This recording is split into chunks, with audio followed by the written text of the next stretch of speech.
I didn't even get to watch most of this game. You're not alone in that. My internet was so terrible. And even when it was working, it would work for about 3 or 4 minutes, and then it would get frozen on something, and you just hear audio. So you have AT&T internet? Yeah, I gotta get away from that, bro. They haven't put a new tower in Lemoore, and they keep saying, "Oh, we're going to," Yeah. but it's been 7-8 years. Fuck those guys. I don't like any of them. Welcome back, everybody. To week 3, and the Good Bills start. Good start just to the week. beat whoever they were playing, the Dolphins. The Dolphins. The hapless Dolphins. The hapless was- Dolphins. They actually looked a little better tonight than they had the previous 2 games. I would know. I mean, I have AT&T internet, so I was at work watching the first half and like traveling and doing stuff watching the second half, so I didn't get to see the whole game. But my feeling from it was that Miami kind of hung in there. They definitely got lucky to hang in there a couple of times with the Bills, but they played them hard. Divisional game. They got closer than I expected. I would have Me taken too. the Bills in the points, Same. So Speaking of taking the points, last week, Ken said to take the points and the Browns. He said the Ravens would not that be shot, able to sir. cover that spread. you know, when you say it like that, it sounds a lot more stupid. Ken said to take the points and the Browns. And the Browns. That's just a horrible, horrible sentence, man. Against who? The Ravens. Yeah. Against the Ravens. Yeah. Yeah. It sounds real bad now. Yeah, Ravens and the here's Bills. to me. Yeah, good. So Enjoy that, sir. Little Jägermeister for you. It's been a long time. And then we see that I've Ken forgotten what it tasted like without an energy drink right behind it. tequila. No, I no. gave him his punishment shot was Jaeger. Oh, you gave him some Jaeger. I have Jaeger up there. Yep. Okay. So all right. So there was that one, and Ken is wearing the hat. Why are you wearing the hat, Ken? I don't want to talk about it. Come on, man. You know what? Actually, I still think that Michael Penix played better than Daniel Jones. It was Penix versus Jones was the hat Okay. bet. Now, I admit I didn't like fully watch both those games, only highlights and red zone kind of stuff. So You were only I have it you all. were on the fence about taking the bet in the first place. So like you didn't. I You didn't wasn't, have strong like, committed. convictions Yeah, either so way. you're right about I that. did, and you know what? The Falcons went in there and dominated that game. Falcons look good. So the reason Michael Penix didn't, challenge even Daniel Jones last week in terms of fantasy points is because he didn't He doesn't have to. His They didn't- he didn't the have to. Atlanta has one of those defenses. They're good. I didn't think they did. No, they're good. But they do.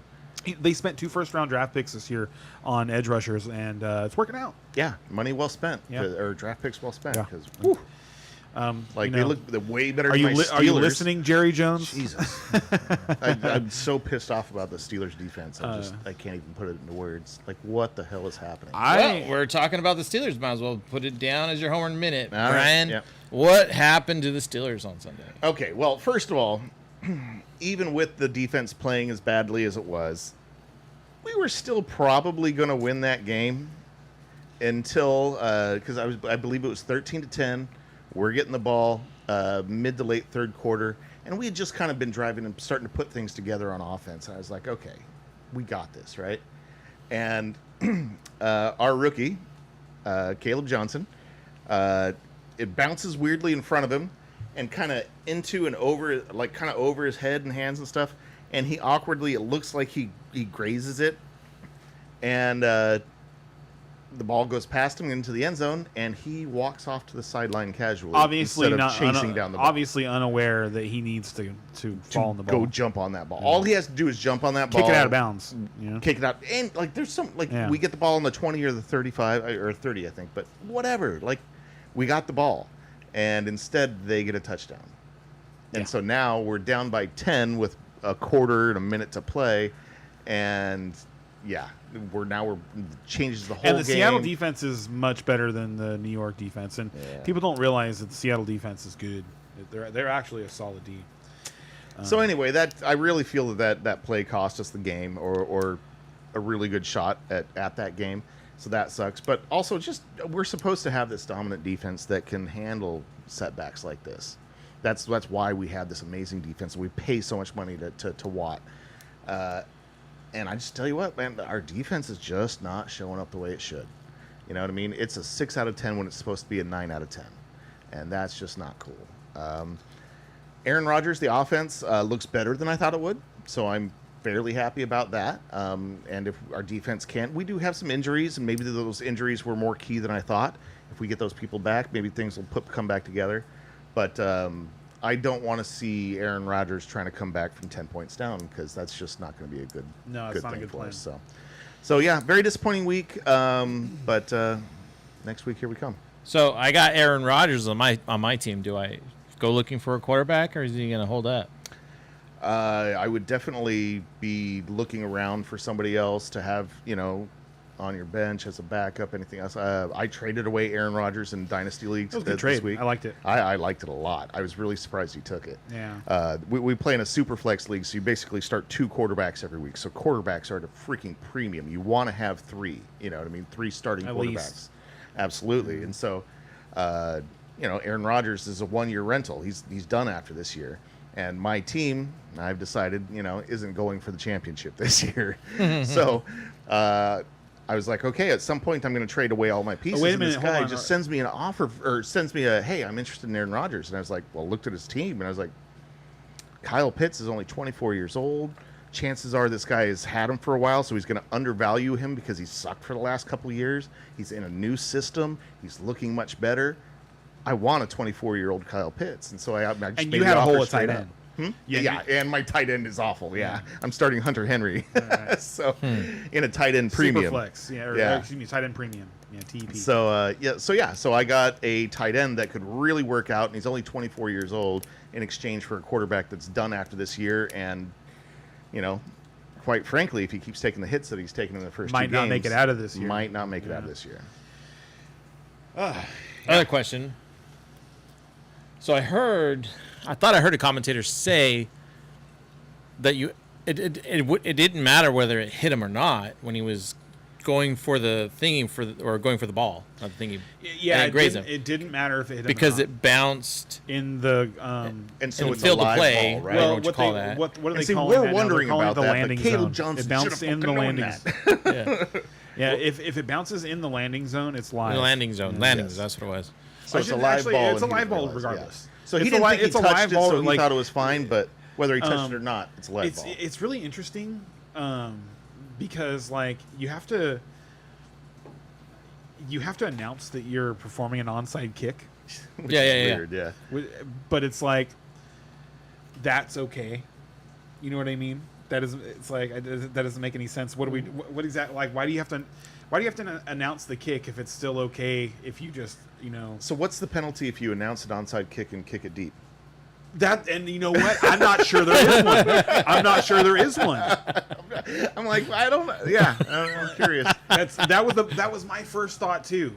Was like, okay, so can I announce that I'm going to onside kick and then just not? So that must, because it's- you announced the onside kick, that changes the live ball rules. Right, Dude, I don't exactly. know, It's man. it's weird. It's So- weird. so- 'Cause it's like my point in saying this is, Hold on, we're gonna get back to that. So it is difficult to now it's obvious to the naked eye that they weren't trying to perform an onside kick, but in terms of if you're just describing what happened, the kicker kicked the ball, the Seahawks recovered the ball and scored a touchdown, and that's how it's going to go down, in the scorebook. How is that okay if it's not okay to recover the ball without saying that you're intentionally trying to recover the ball? That's one of those. How do they write that in the rule book? That's weird. I'm curious. Yeah. That's weird. Well, it- intentionally 'cause- recover the ball on a Because the thing is if you're telling them they have to announce that they are trying to recover the ball with an onside kick, because they have to do that now. Oh yeah. Okay. So if you're saying that, then why on the other side can't I just say, oh, you kicked it, I don't care where it lands? Why do I have to go recover? And see here, we are not real sure. This is brand new rules, brand new. The NFL is trying out new things, and so we don't know exactly. And so, I mean, that gives you a little bit of sympathy for Caleb Johnson, but it's freaking job. No, he didn't know the rule. I don't have sympathy for him. He did not know I know. the That's rule. what I'm saying.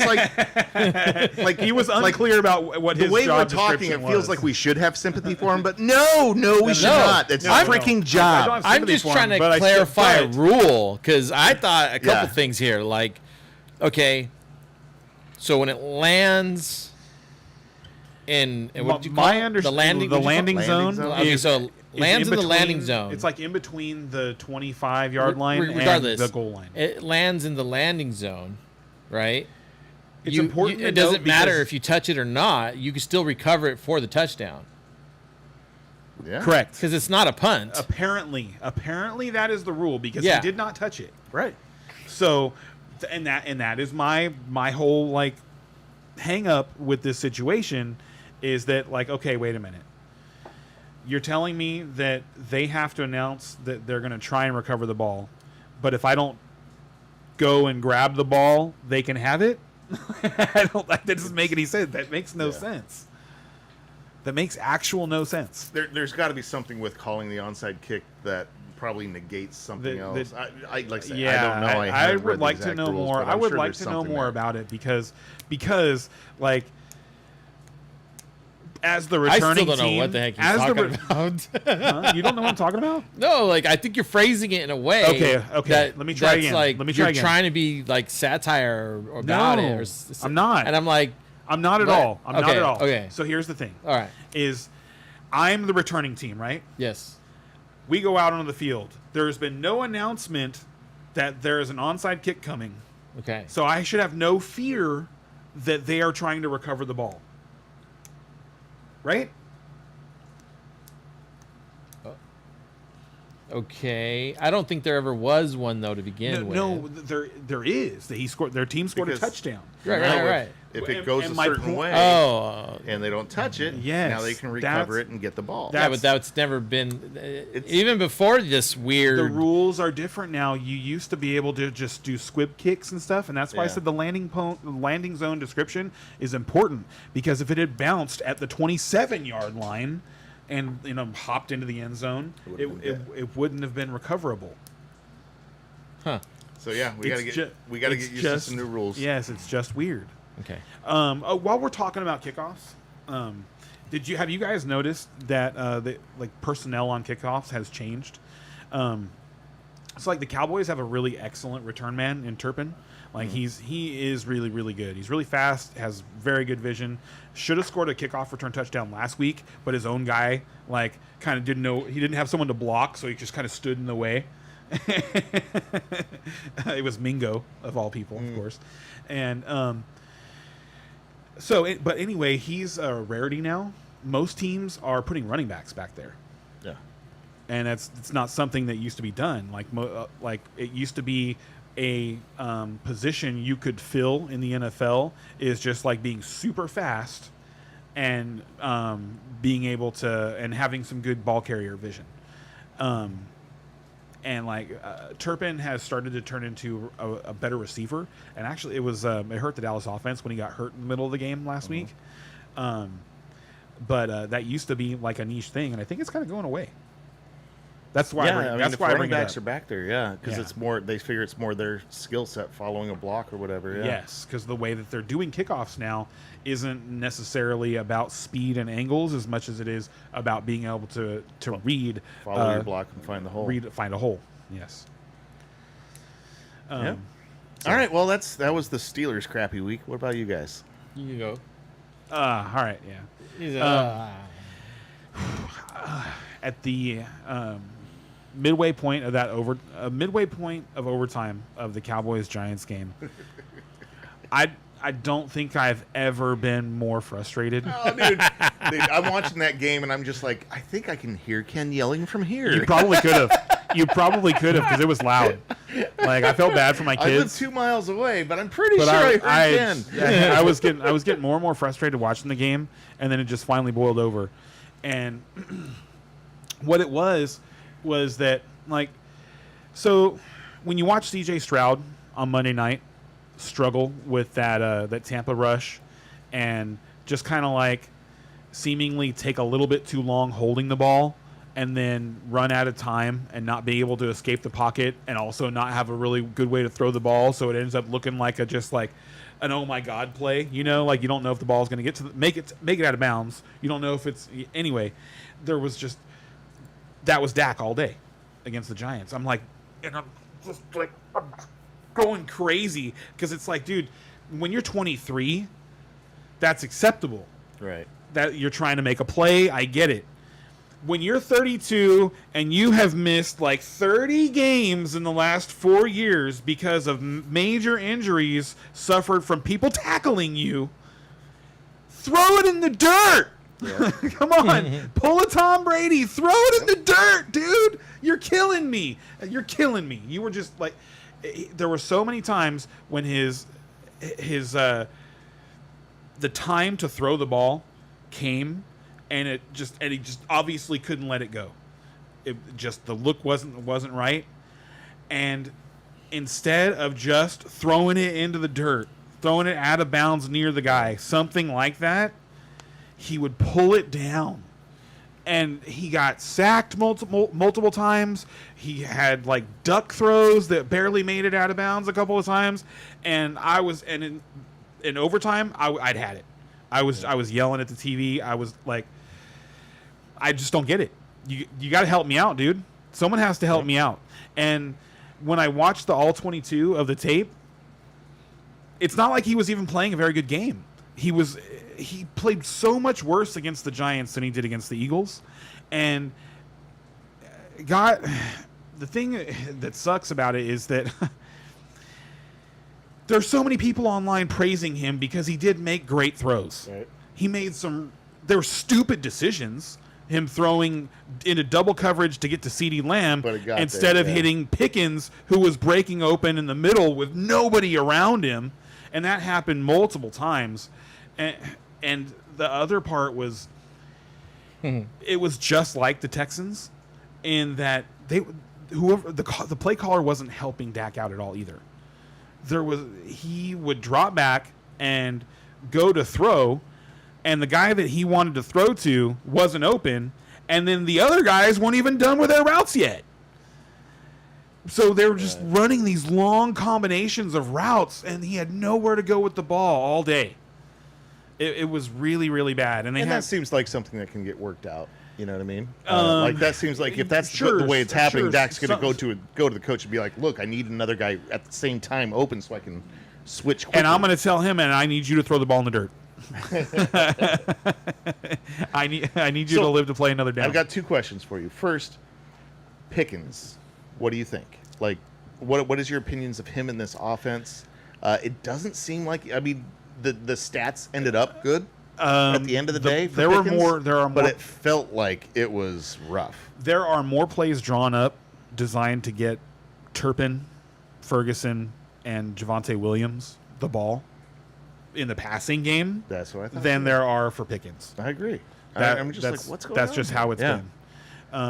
He has done some good things. He's drawn some pass interference calls, but he's done some bad things too. And then some of the stuff is like that I'm watching. I'm not entirely sure if he's like completely running a route the way that he's supposed to, because like the ball's not going to him first. So it's hard to say. That's the right now in terms of fantasy, like you can get lucky with him, but he's a boom bust flex. So like Pickens is somebody that I have in quite a few places. Now is he somebody that after this big game, should I be shopping him for a trade? Yeah, I think you can or do better. Should I be waiting to see? You can do better. Like he can have a better game. Well, I mean, didn't he have like 100 yards and a touchdown? It was a good fantasy game. It was a good fantasy game. I think it was only 3 or 4 catches, and one of them was big. One of them was long, and like I said, I want to see the offense develop a little more. And see what happens. So you'd be a hold on Pickens to see if he becomes. I wouldn't be trying to sell him because I don't think someone's going to give you what you want for him. But you could get a game here in the next couple of weeks where he has a monster game, and then I would try and sell him. And my second question is: I don't want to rely on him. When you're screaming at the TV, how do your kids feel about that? I don't know. They're behind me. I didn't even turn around because I didn't want to. At first, my kids would like because I scream at the TV. during the Steelers games, and so at first my kids would like go off and like run and hide. And, you know what I mean, just like, oh God, you know, like my dogs too, just be like, oh God, don't be around Dad. He's crazy right now. They didn't leave. Now my kids are like, whatever. Hey, Dad's watching football again. So Roxana's like that with games, like whether she is. That's I could see her being that way. She is very hyperbolic throughout the game, play in, play out. If that helps you make sense. And so the kids are probably a little numb to it, you know. And I don't do it very often. And I was, you know, for me, it's not just like ooh, you know, screaming. There's a lot of very direct language. Language we don't want to use here. No, and I think I did say something to the effect of "sorry, kids" or something like that. It's somewhere in there, you know, for the bad language. We shouldn't talk like that. Something like that. But it was bad. The game was hard to watch, and it's funny because there's do you know who Pete Prisco is? He's the CBS guy. He picks games, right? He writes columns for their game picks and stuff like that. And he does their power rankings. And so I was curious as to how the power rankings came out, and he moved the Cowboys down 4 spots to 20 after that game. Yeah, because they did not look good. No, they didn't look good. Like the one thing that looks great, and so just a couple more things real quick, and we'll move on. The secondary is god awful. What happened all day long was the Giants picked on 2 rookie Cowboy cornerbacks that were stuck playing nickel, and there were a lot of miscommunications. And Russ, you know, did a really good job of, like, based on what I've seen from Russ in the last couple of years, that had to have been the specific game plan. That like, you're looking for this. We know that this is the personnel that they're going to present in these situations, and these are their tendencies. We're going to stress them out this way. If they do this, do this. If they do that, do this. You know, whatever. And so, because I've not seen Russell Wilson play that aggressive since he was a Seahawk. I've not seen him just step. He was about to get benched. I'm talking about just. They were already bringing Jackson Dart into the game. They did that in the Cowboys game. I know. And they were bringing him in several times, and I was like, "What? Russ is playing well, and they're bringing him in? Oh, this is bad. Russ really wants to play well." Yeah. No, and in the fourth quarter, they tried to bring Jackson Dart on, and I think Russ waved him off or something, or I'm not sure how the interaction went, but he ended up coming back off the field. I know they were. It looked like he was going to go on the field, and then they decided not to. But I don't recall. I don't recall Russ being credited with waving him off. That's fair. I don't remember that either. I just remember the announcers saying that, "Oh, Jackson Dart's coming on the field." Oh, hold on a second. Oh, hold on. Yeah, maybe not.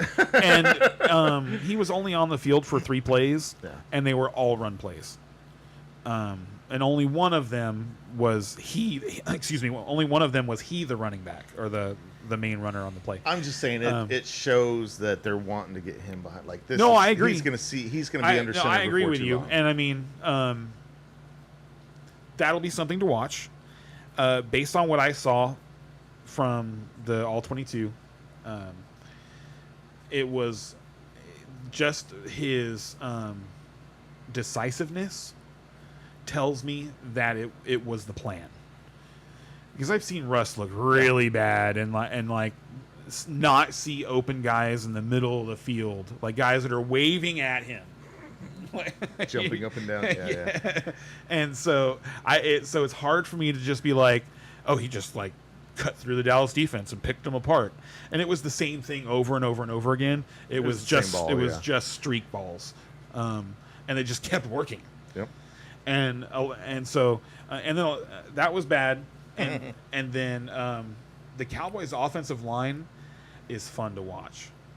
They're really good. You wouldn't think that a team that lost Zach Martin would get better on the offensive line, but it's just the timing of the other guys maturing. But what quarter? When did you lose your center? Huh? When did you lose the center? Overtime. overtime. Yeah, So we don't really know And, what it's and gonna there look was like and there was a without him. fumble. There was a center to quarterback fumbled exchange in overtime. After that, yeah. And they pan over to BB, and he's just like, but and then, dude.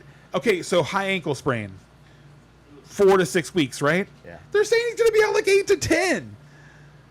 And I'm like, is it really like Different with big men. Yeah, that's, and I was Yeah. like, it's got to be like you can't put force Weight on concern, it. yeah. Yeah. It's just different than running. Damn. You know. 8 to 10. But yeah, they're saying he's going to be out 2 months.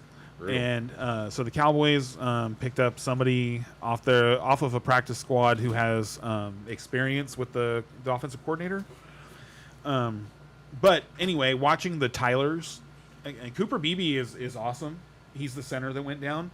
But the 3 Tylers, Tyler Smith, Tyler Booker, and Tyler. Oh man, why am I blanking on the last one? But the 3 Tylers they're so much fun to watch.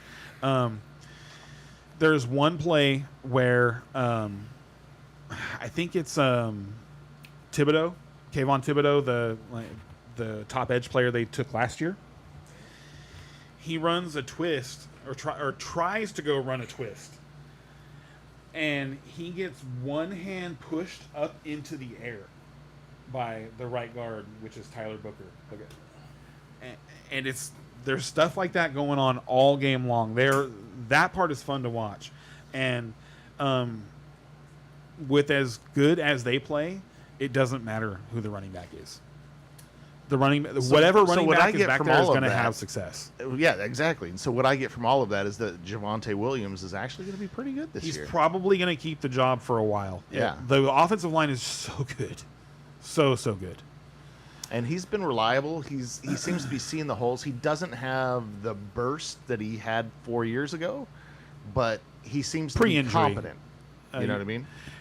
Yeah, and the one thing that still makes me think that Javonte or Jaden Blue can get on the field this year is that they do not have outside speed.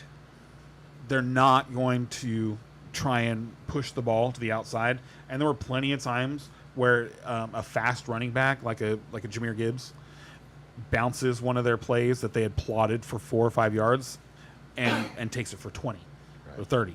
Because there were some really big lanes to go outside, and they just don't have the speed to challenge even linebackers, it seems. Yeah. So that's the stuff to watch there. I don't know right now. I don't know what to say about them because their defense was so bad.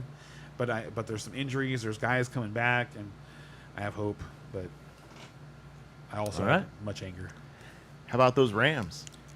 Yeah, what a win, huh? Yeah, it was just pretty kind of cool. just took off. But it was the Titans and nothing to get excited about. But you won by 2 touchdowns on the road. Mm-hmm.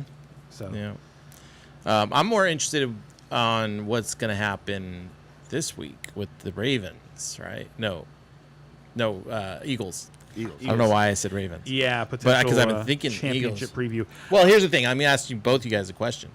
The Rams, are they better now than when they played against the Eagles? Yes. Okay, now, are the Eagles good or better, just as good, or worse than when they played the Rams? Worse or just as good. Like I don't think wouldn't they're say just they're as good. better, but I mean their 2 wins have been pretty decisive. They haven't even needed to use their quarterback or their receivers, and they have great ones. Like they're just kind of in cruise control, winning by Right, because he hasn't thrown a double single digits. touchdown pass.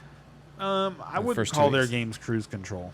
It has not felt like that at all. Really? Yeah, no. It's kind of felt that way to no. me. I don't know why, because like they were trailing in the game against the Cowboys for a while, busy. and that game That was early on though. and then the game was. But I like to start my cruises by trailing. Well, What? like the girls at work, we're watching the game, and I told, look, just the Bills are gonna crush, right? Mm-hmm. And so it's 7-0 Miami, and the girls are just like, Brian, you told me that blah blah blah blah blah. That was the first drive, girls. Calm down. You know what I mean? Like that's one drive. We're okay.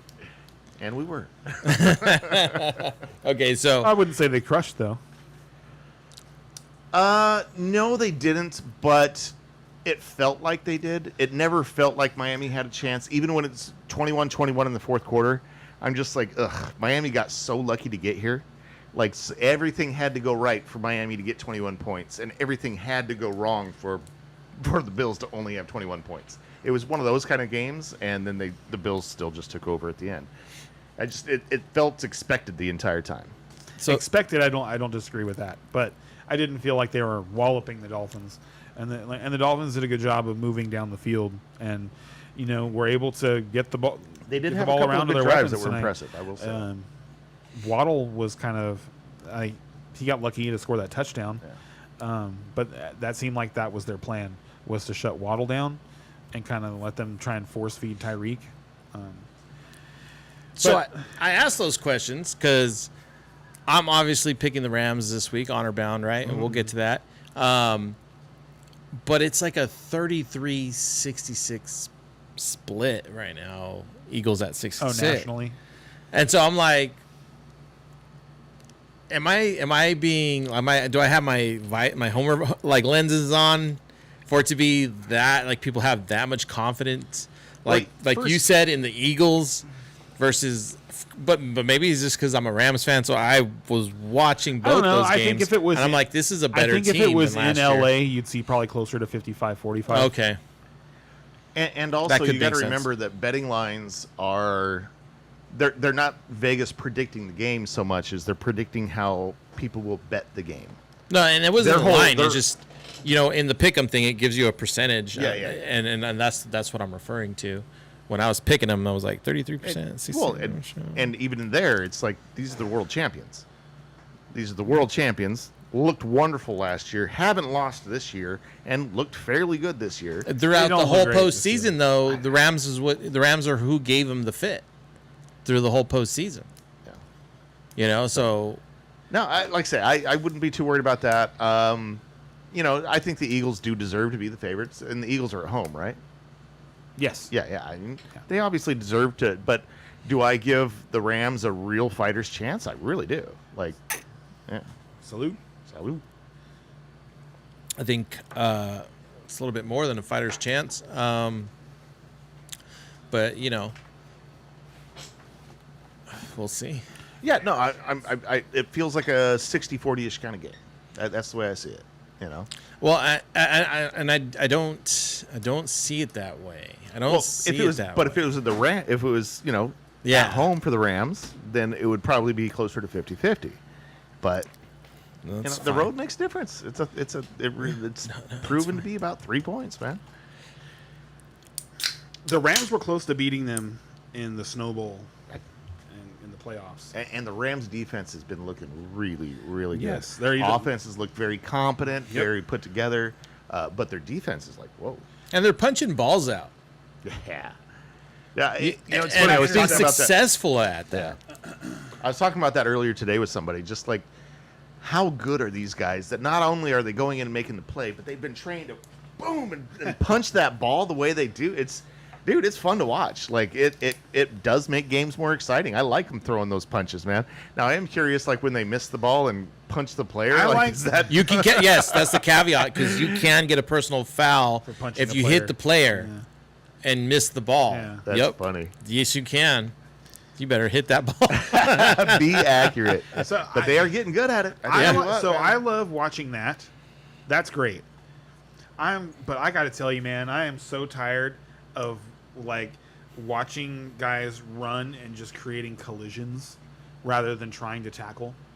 Like Yeah. they don't even Yeah. try to tackle anymore, dude. They Like, don't. They don't rap. No, they not And even. they're proud of it. They're Not- like, I got him down. I didn't even have to rap. Well, cool guy, but you're a pro now. There's so many times Do they your job. like so they run and then they don't even like if they're not even hitting with their chest or like leaning in with their shoulder, they're turning their body and like hoping to just like throw themselves at the person Yeah. and like knock them off balance. That is like that's the plan now. It's like you shouldn't even call it tackling anymore. That's not what they do. Like it's there's got to be a better funny word for it, and I want to find out what it is. But it's not tackling. That what they're doing out there is not tackling, and it looks so unbelievably stupid sometimes. Ray, can you send me the link to the show real quick? Oh, Yeah. because they miss. They sometimes they miss, and it's just like, why didn't?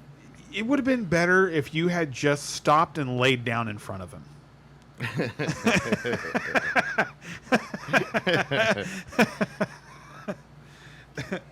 Yeah, so I get tired of watching that stuff. It feels wimpy to me, and it. Well, they're trying to be.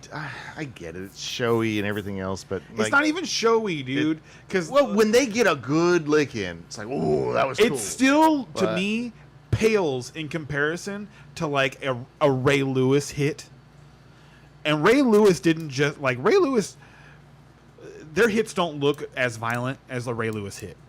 None of them. None of the one. Even when they like make good collisions, because they're not heavy enough anymore. A lot of these players are like 175 pounds, 185 pounds running into 200-pound running backs. And it's like that's the reason they're doing it is they're just hoping to knock the guy off balance because they don't have enough junk in their trunk to pull him down.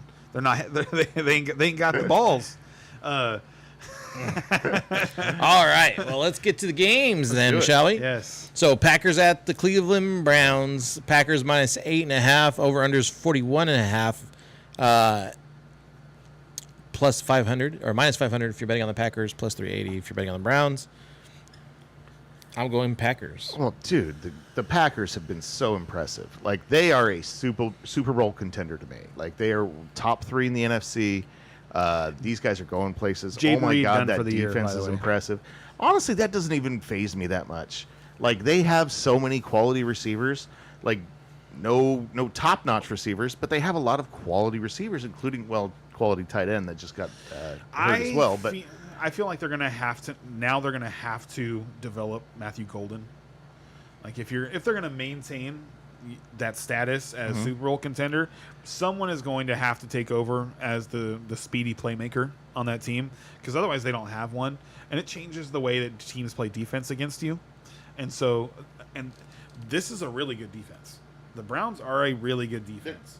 Their offense is bad, Sneaky good. but they were within striking distance of the Ravens all the way until about the fourth quarter, and then it just kind of fell apart. But that was predicated by the offense turning the ball over and giving Lamar Jackson 25-yard fields and stuff like that. So I think this is going to be closer than that Ravens game last week, but I do expect the Packers to win. I expect a defensive game. I'm not sure what was the over-under on this one? 41.5. Yeah, that I sounds take about the right. under. Under. That feels like it should be in the 30s. Feels like it should be a 38. But Yeah, I agree. yeah, I'll take the under on that one. Next up, we have the Falcons at Carolina. Did I say that right? Maybe not. Yeah, Falcons at Carolina. Yeah, Yep. you're good. Falcons minus 5.5. Over under is 43.5. Minus 218 if you're betting on the Falcons. Plus 180 if you're betting on the Panthers. And another team that's really impressed me with their defense is Atlanta.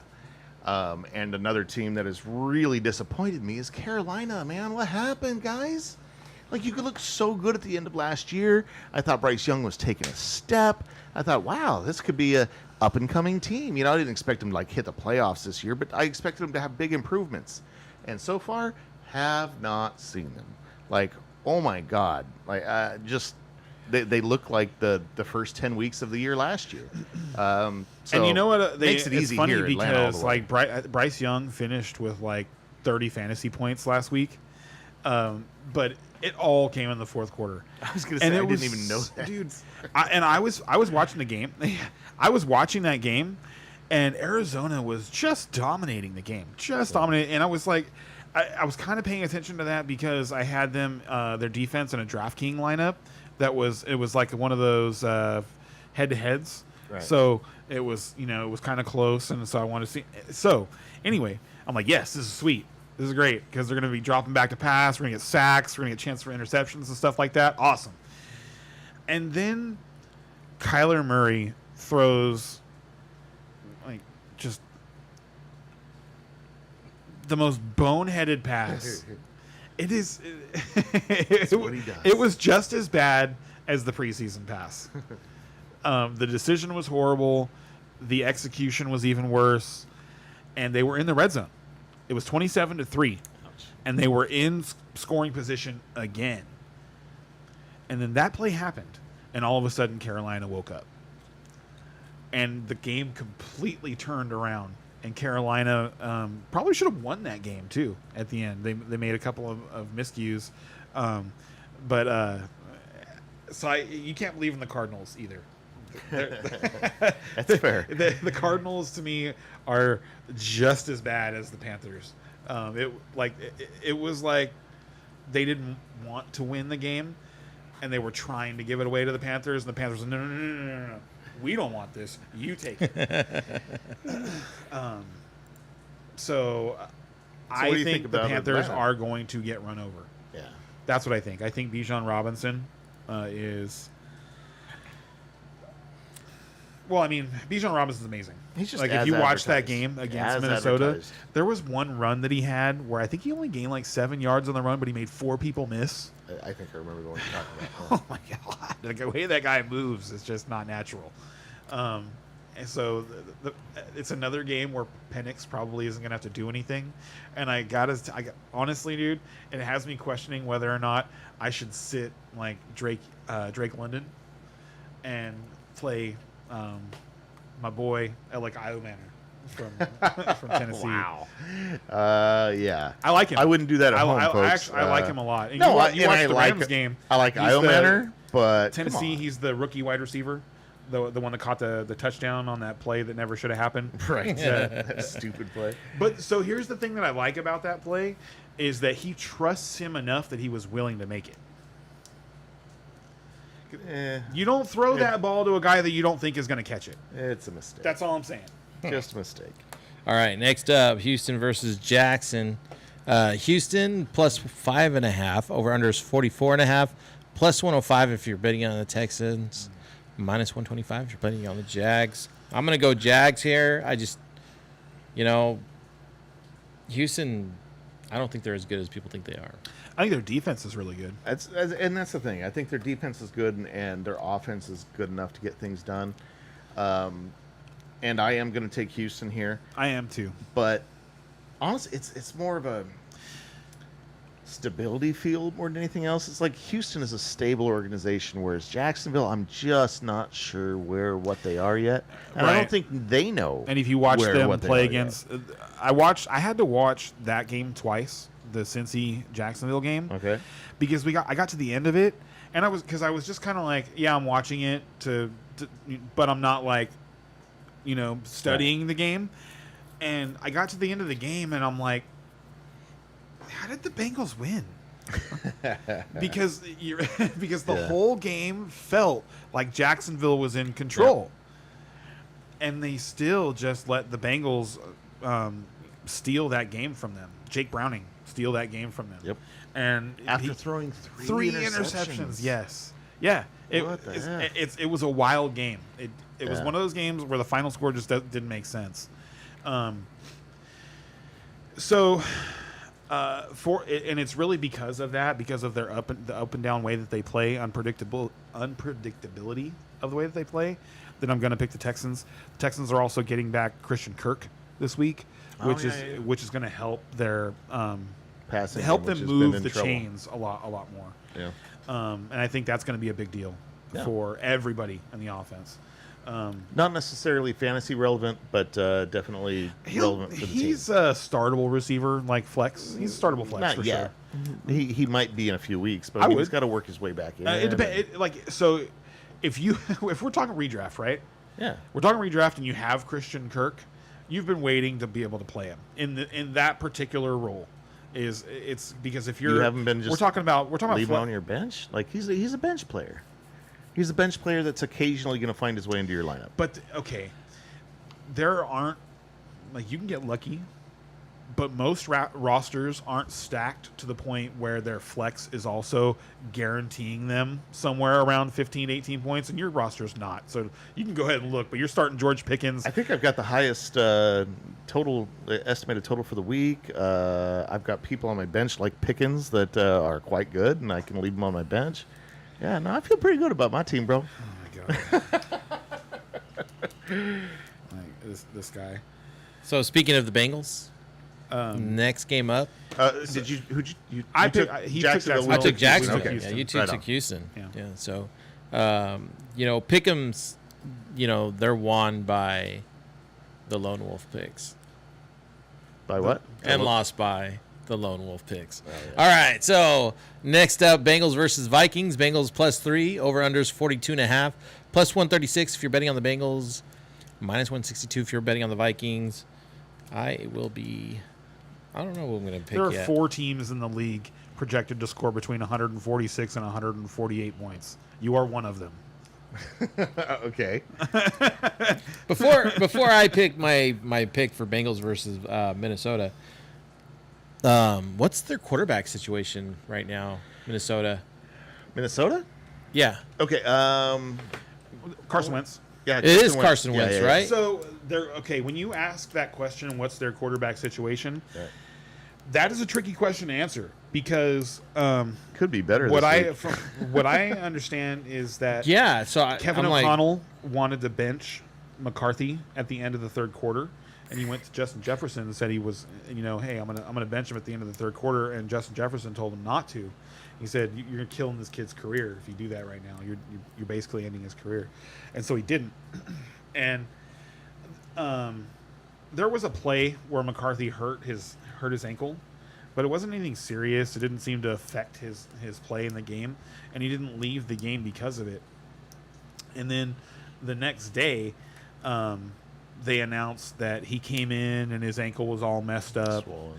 and so they don't know how long he's going to be out. Right. And the reason, and I think that the reason that they announced it that way is because if Carson Wentz goes in and he's hot garbage, we'll see McCarthy again next week. Right. But if Carson Wentz goes in and the offense scores 30 points and they win and Carson Wentz doesn't turn the ball over, like- we'll see Carson Wentz again next week. McCarthy, you need to heal up. You know what? It's worse than we thought. Yeah, that's not a bad. Yeah. yeah. So I am gonna go Vikings on this one just because I trust the Vikings I am back too. up more Well, and than the Vikings. Cincinnati's to me, it's back about up. Vikings have a strong defense Harrison with Smith amazing hasn't played defense yet. coordinator. Yeah. Harrison Smith will play this weekend. It's his first game of the year. Oh, okay. It's huge. He's their leader on defense. So I think they Yeah. will. And they- Cincinnati they'll is play a starting good a game. backup, and they have a defense that is mostly But backup. it so- is important to note that they're starting a backup that hates the Vikings Why? because he got cut by the Vikings. Oh, once upon a time ago. Yeah, All right. and he did have a really good fantasy game against them. Not last year, but the year before, if you remember. Revenge game. Okay. And then I saw this thing. It was his like basic statistics versus the NFL average, and he's higher on completion percentage. He's higher on yards per attempt. He's higher on interception percentage, so like more turnover worthy plays.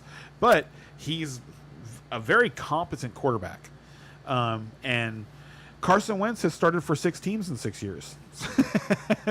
So there is that. It's important to note that I do expect him to hyper target Jamar Chase. Oh, of course.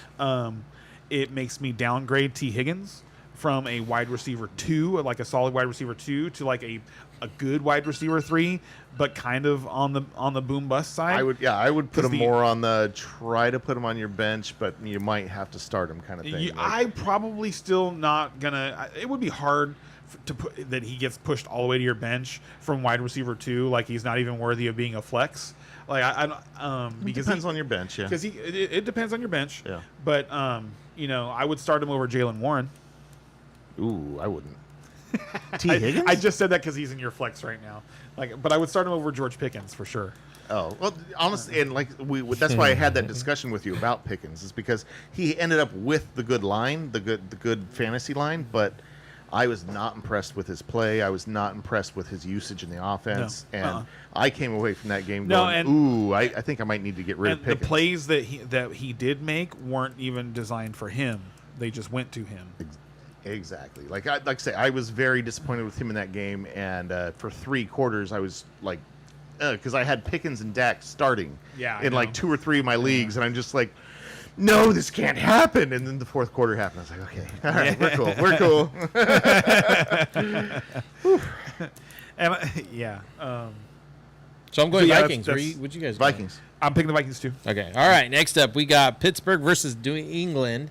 Pittsburgh is -1.5. 44.5 is the over/under. -125 if you're betting on the Steelers, and +105 if you're betting on the Pats.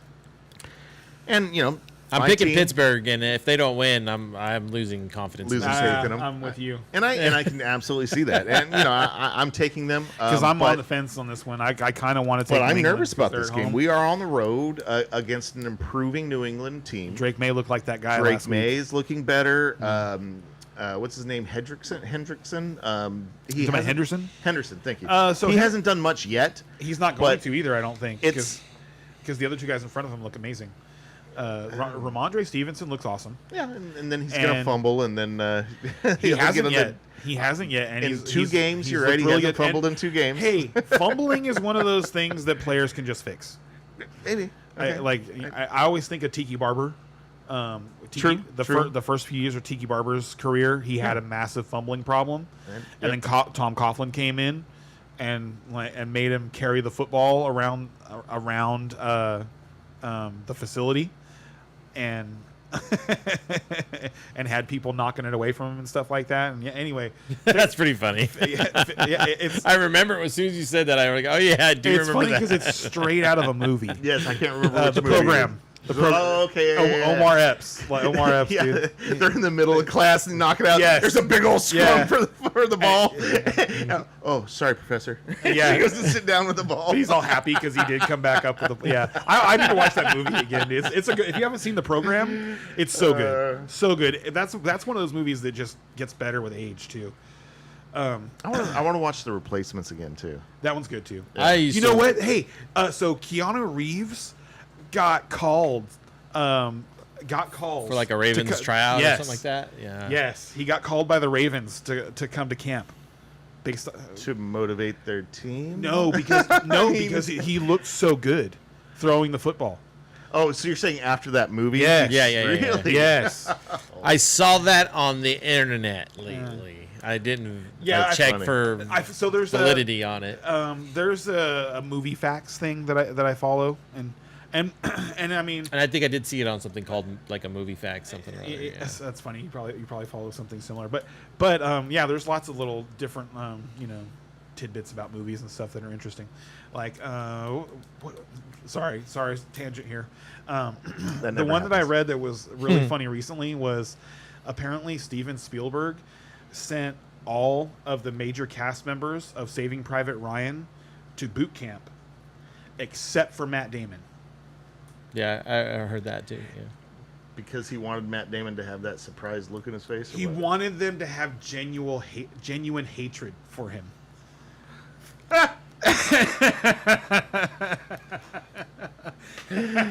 Ooh, that's going a long way for what you want there, but okay. But it's fun. So yeah. Anyway, I like reading stuff about that, or stuff like that about movies. Like Robin Williams used to hire like 100 homeless people as extras.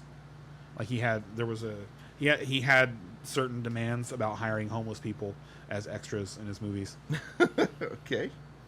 It's kind of cool. It's awesome. So I'm picking the Pittsburgh Steelers on this one. Yeah, I really wanted to pick the Patriots. They looked really good, but they were playing the Dolphins. So I want to see how they look this week. This is a game that I'm really looking forward to watching the whole thing. And real test for the Pittsburgh defense to see, what they look like now. I don't think we're getting anybody back. I think we still have 4 starters out, but we should be able to gel a little bit more than we did last week, I would hope. So you're picking Cowboys? I mean, Steelers? Yep, I am going to pick the Steelers. Feels bad. Me too. Okay, next up we have the LA Rams at the Philadelphia Eagles. Here's the line. plus 3.5 for the Rams. Over/under is 44.5. Plus 154 if you're betting on the Rams. Minus 185 if Are you're you guys betting playing on in the the morning? Eagles. 10 a.m. So this game's on in the morning, and then they've got Cowboys Bears at 1:30. Good programming. What? See, this is what. That is funny. Jerry, this is where you mess up. Right here, putting this game in prime time, giving more focus and more reason to get your ass kicked to the other team by putting your game in prime time. Like, everybody wants to show up and play well on prime time. One of the main reasons that the Patriots dynasty ran so well is because they beat everybody at 10 in the morning. Oh my God! So Bezzy wants to know Cup picking the or Rams. Devonta Who Smith. wants to know what? You're picking the Rams? Yeah. Yeah, me too. Who are you picking? Who you got? I'm picking the Eagles. Okay. And I just wanted to make the point that it's only a 3.5 point line. And so that, if Rams are at home, I think they're actually favored by about a point. So realize that it's very much the home away split here that's causing the line to go the way it is. And honestly, it's a close game between two good teams, and Philly's at home. So I'm going to take Philly. All right. Okay, so Bezzy wants to know Cup or Devonta Smith. Cup. Ooh. Yeah, I'll take Cup. He has a much better matchup.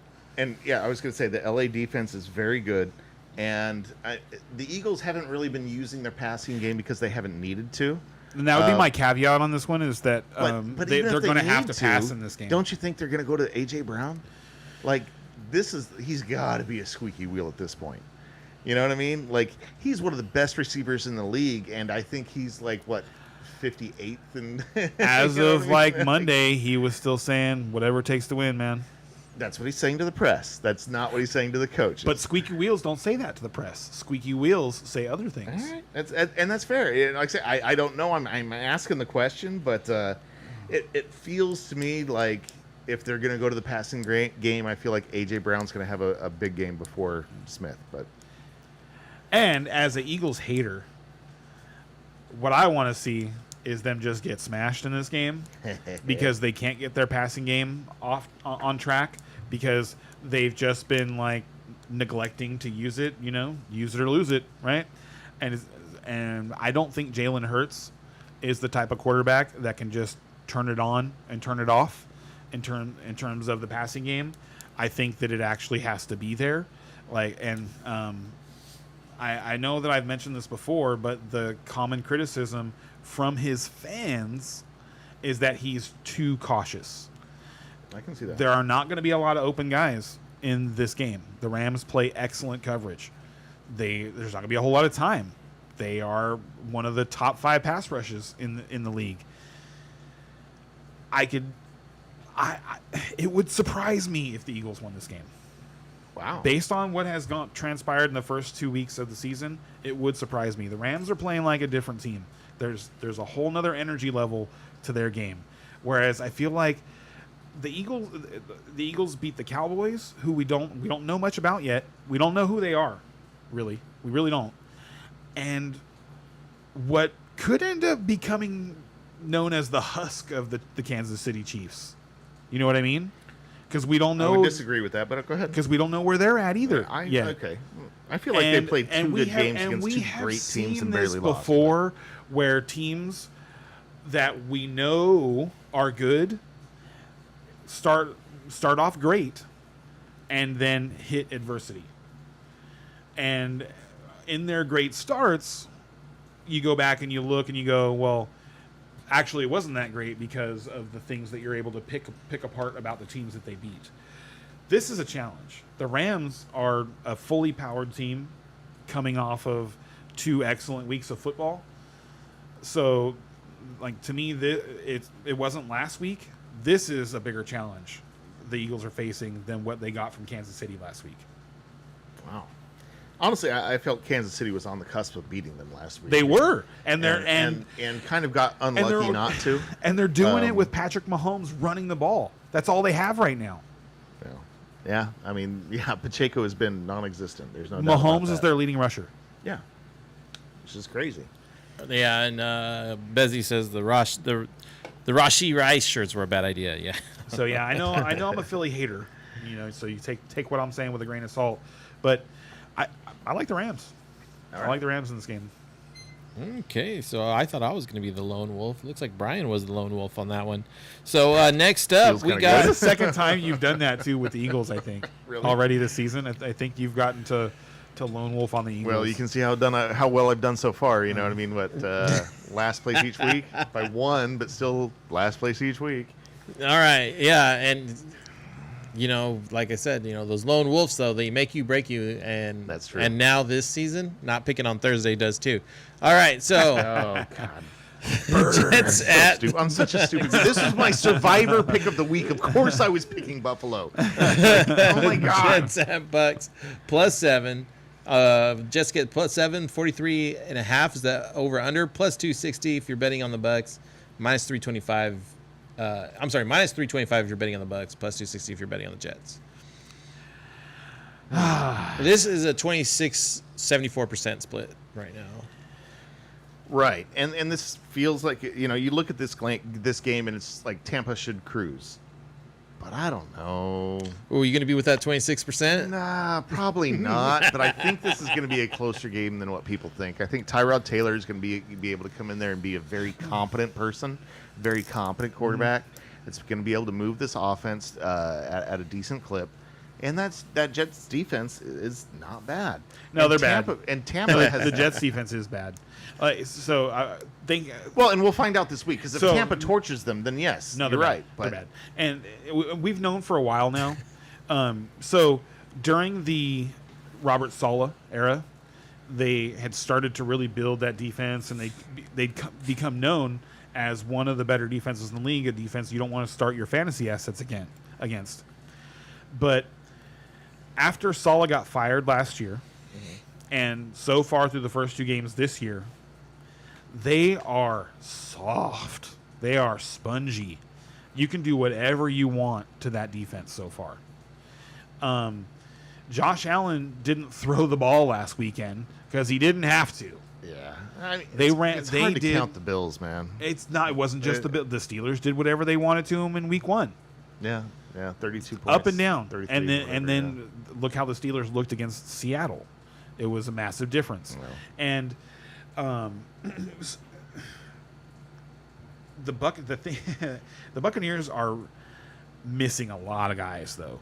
They had they lost a guy. They lost their left tackle, I think, in the middle of the game, and then their right tackle, who isn't typically the right tackle. I think he's the center, who they kicked out to right tackle, suffered a season-ending injury to his knee in the game and finished the game.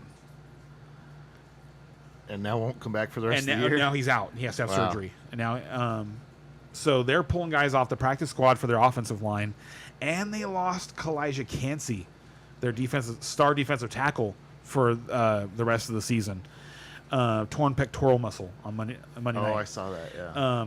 And everybody knows about Vita Vea and his ability to stop the run, but Kalijah Cansey is an animal, and they are going to miss him. That's bad.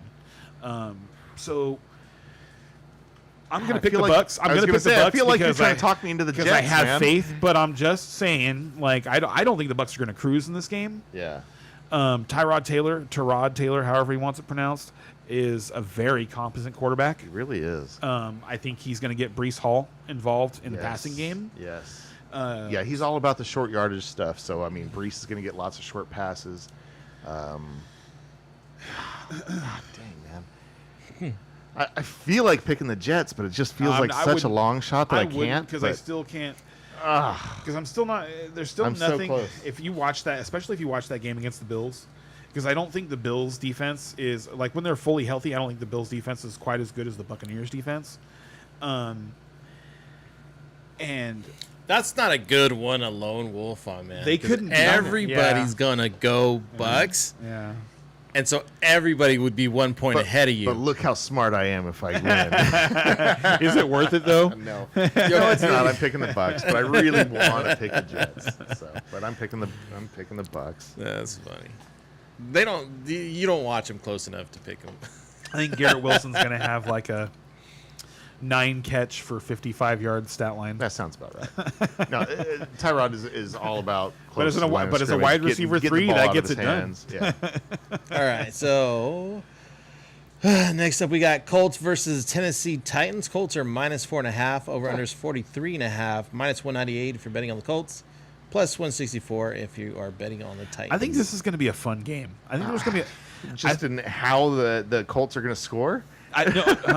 Like how many ways the Colts can score, like how many points they can put up. Is that like fun game in that way, fantasy wise? But I feel like this is a drubbing. This is a trouncing. Oh, I don't feel that way. Oh, we need to have a bet on this. What's the line? What's the line?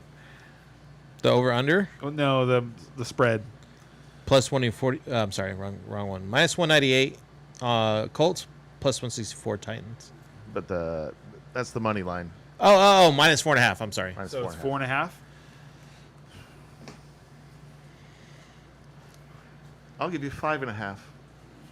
Oh, I was going to take it at 4.5, so I'll take 5.5. 5.5. Yeah, all right. I don't sweet. care. I think they're going to win by 15, by double digits. I don't think the Colts are beating anybody. Like they did it to the There's Dolphins. a few teams they that did have it been to the impressing Dolphins me. because the Colts is Dolphins one of could them. not stop turning the ball over. They should have lost the game to the Broncos. They should have lost that game to the Broncos. And so, and while we're talking about them, that was one of the weirdest sequences I've seen. That reminded me of, remember, I think it was 2 years ago, the Bears, maybe it was last year, Thanksgiving. What are we putting on this 5.5? Hat bet or Hat bet's fine. yeah, hat bet. This can be the hat bet. I'll bet on Cam Ward for the hat bet. So you're picking Titans plus 5.5. Yeah, for the hat he's bet. giving me the points. Yeah, But you're picking Colts. I am going to pick the Colts to win. I love it. But 4.5 is a lot. I think this is going to be another one of those like 31-28 games. I think that's where it's going to go. I think You it's picking gonna the be- Colts? I think it's going to be fun. Okay. I'm not going to pick against them now.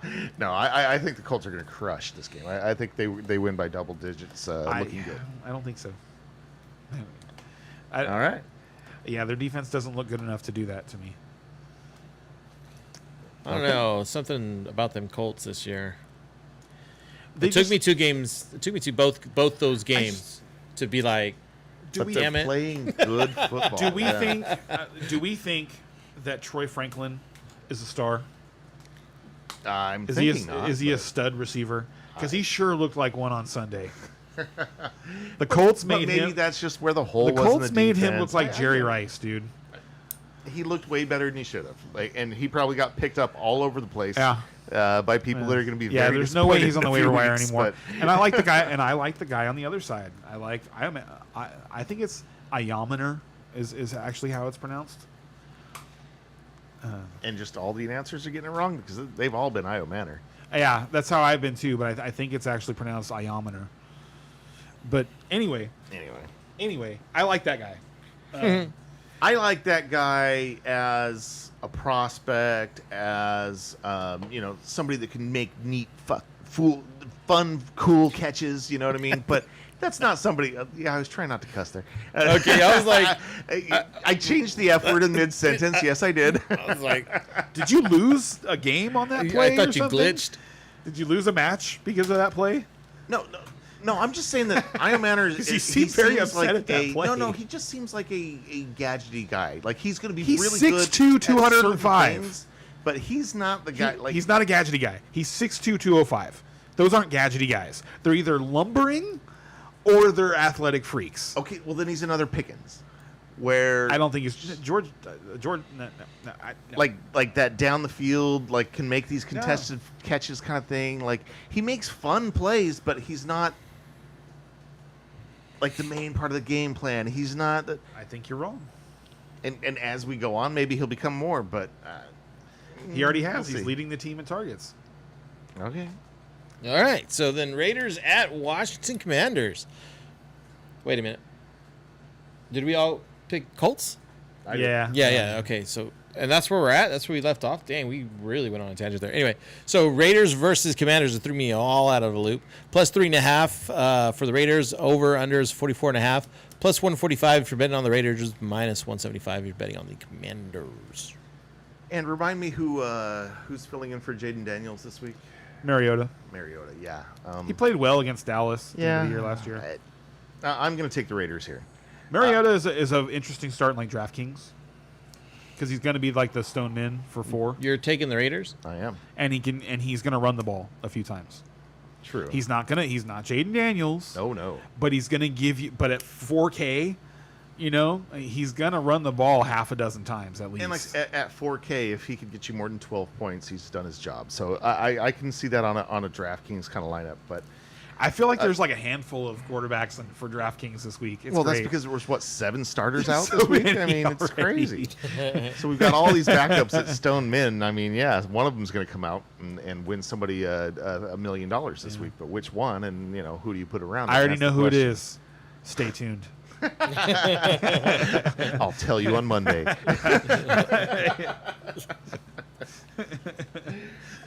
no, I honestly, I think the Raiders have been playing decent football. I mean, like they're trying to get that offense figured out. They did not look like the same team week 1 to week 2. Agreed.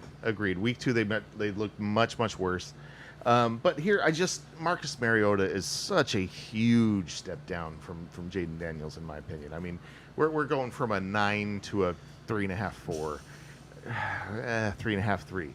So Mariota has not impressed me over the years. Do not like him to come in and try to win a No, losing losing game week 17 to him last year felt bad. I can imagine week 18. Yeah. So yeah, this is complete Jaden Daniels decision. Like if Jaden Daniels was in there, I'd be all over the Commanders. But give me the Raiders. Ooh, that's interesting. He's rolling with Geno. Yep. Geno's been consistent. So Janty is already complaining about his lack of touches. Good. He should be. So he should. He should be. Yeah. I agree. So I think if the Raiders give him the football, they will win this game. Okay. I think if they play offense the way they've been playing offense the first 2 weeks, and they're trying to give everybody else the football, that they can lose this game, even with Mariota playing at quarterback, because he's not going to. Their offense isn't like a high wire act. You know what I mean? It's a lot of read option stuff, which Mariota's good at. It's a lot of one read, tuck it and run if it's not there, type things. And I can see how he would be a good backup for this system. I feel like he theory, fits the Kingsbury system. Yeah. So it wouldn't surprise me if Mariota has an excellent game. So what you bet? I'm gonna, and I feel like this is a good spot to get one on you guys. So I'm gonna take the Commanders at home. Okay. You guys, I was actually going for the Commanders too. Well, and Commanders are actually favored too. So yeah. Well, I don't know if Pete Carroll I'm going out on the limb with the. I don't know if Pete Raiders Carroll's here. got a hold of the, new team and all. They're not buying in yet. I don't know. It just, and it's the Raiders. It's the Raiders. I hear that. And Geno Smith threw 3 interceptions last week. Geno was not nearly as good in week 2 as he was week 1. So yeah, I'm going Commanders. They got a seasoned. What do you call that? A seasoned team, I suppose. They do. They have the oldest roster in the NFL. The Do they? Redskins do? Yeah. Or Commanders do? We did it again. A seasoned Dude, system. you're gonna get us canceled. That's what I was looking for. I was Like, looking you're for. gonna get us Jimmy Kimmel. I wanted. I was talking about Charlie Kirk. Leave me alone. Wait, does that mean you have unkind things to say? No, sir. Never. Okay, Not then. on camera. Okay. A seasoned You may system. continue living freely. Right. You know, if you guys are bringing up Charlie Kirk and stuff. I was trying not We to. talked about it on the way home. last week. you know what? I got some feedback on our podcast. Surprising feedback, from our podcast last week, and it was mostly good stuff, But one of the things he called out was like, you guys didn't have a moment of silence for that. And I was like, he was like, you guys are all football podcast. Yeah. Not a political podcast. But you brought him up. Somebody brought him up. Did we bring him up on the? You did right now. You well, did. no, on last episode we didn't bring him No, up. but you did just no, now. right now. You did just now. We did because I talked about the cancellation of Jimmy Kimmel. Okay. You Regardless, said I'm not talking about. Yeah. But I was like, you know what? I go, it's not that we don't follow politics because everybody's got a political opinion on that show. I go, and I guarantee you, because this is where I said all that to say this, not to say everything else. I go, I told this individual, I was like, I guarantee you those two were talking about it that day.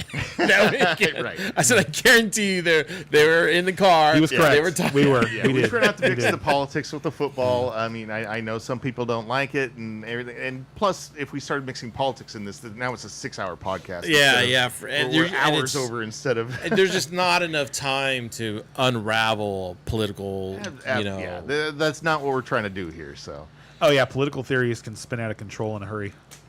Yep. So, us two Commanders, another lone wolf for Brian on the Raiders. I don't think he's going to get a 50-50 split on that lone wolf in the Pick'em League. 100%. So that's what I'm going for. Yeah, 100% losing. All right, so next up we got Denver at the Chargers. Let me find their game. Since now I go in that order. Here we go. Denver at Chargers. Denver's plus 2.5. Over/under is 46.5. Plus 130 if you're betting on the Broncos, and minus 155 if you're betting on the Chargers. And like I say, it's been kind of a theme here. There's certain teams that I'm impressed with. There's about 7 or 8 teams that I'm really impressed with at this point. I'm like, okay, these are the teams that I'm going to start to ride with this year. These are the guys that I think are the contenders, and Chargers are one of them.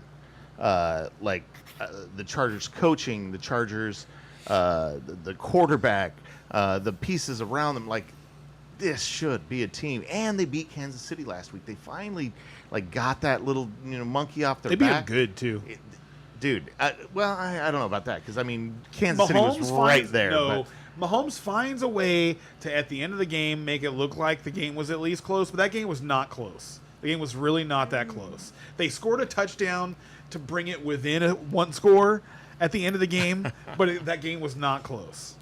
Okay. Anyway, I kind of agree, kind of don't agree. Like, I get it, but anyway, I'm very impressed with the Chargers, and that's where I'm going. I expect big things from the Chargers this year, and they might win that division. I think you're correct, and they might win the division. And I like them too. I think but this is a good week for Denver to get them because they just lost Khalil Mack on Monday night. There were 2 big injuries on Monday night. The Chargers lost Khalil Mack, and the Buccaneers lost Kancey. And so that's going to have at least an initial effect. They're going to have to try and figure out how they're going to generate pressure without him. That's true. And I think Denver's going to come out mad in this game. They should not have lost that game to the Colts.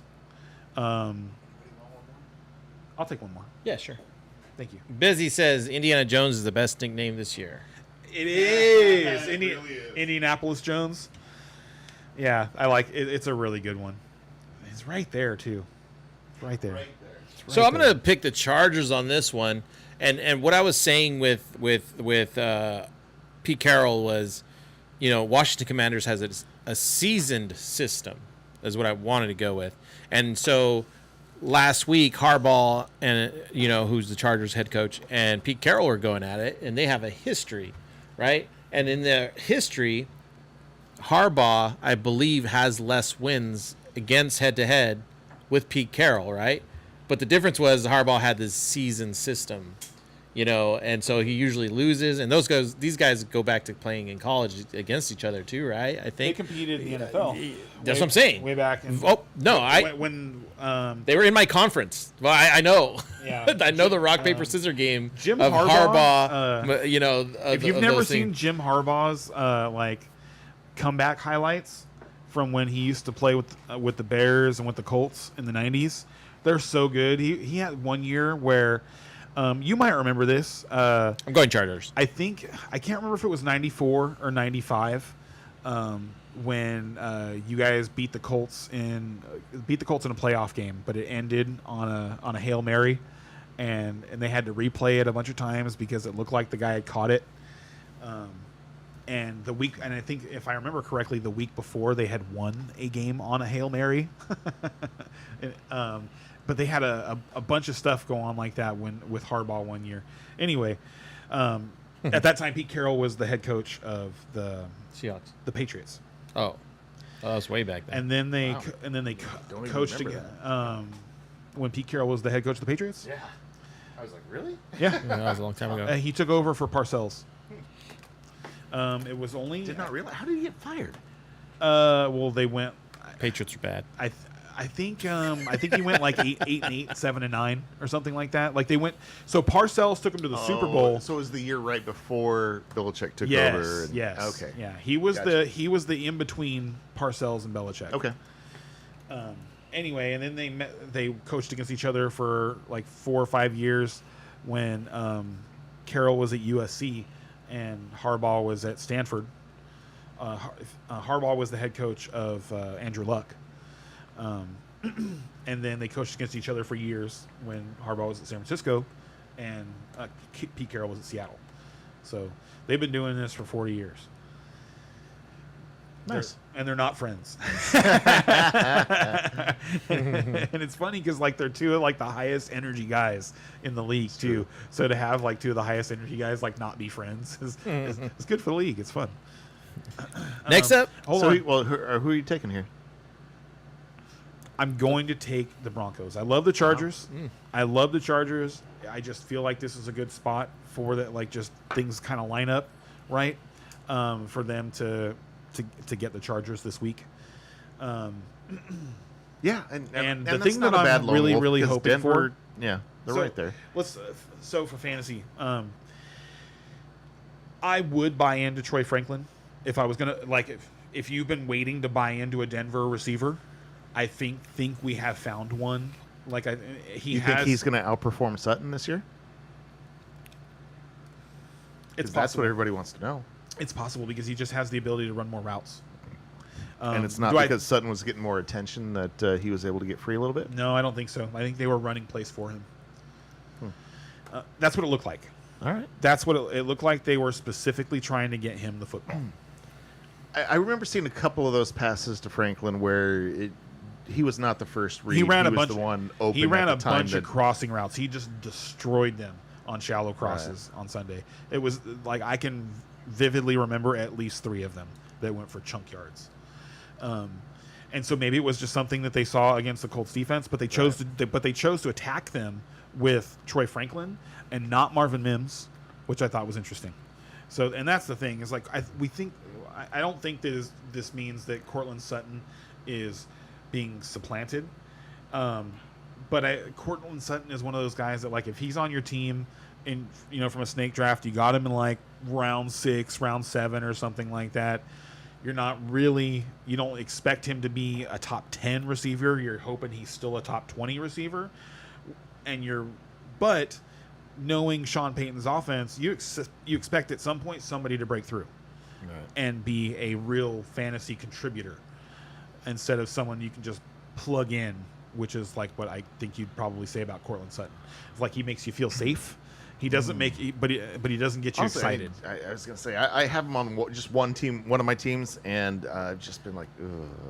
I still have 4 receivers in that league. I think he finished top 24 last year.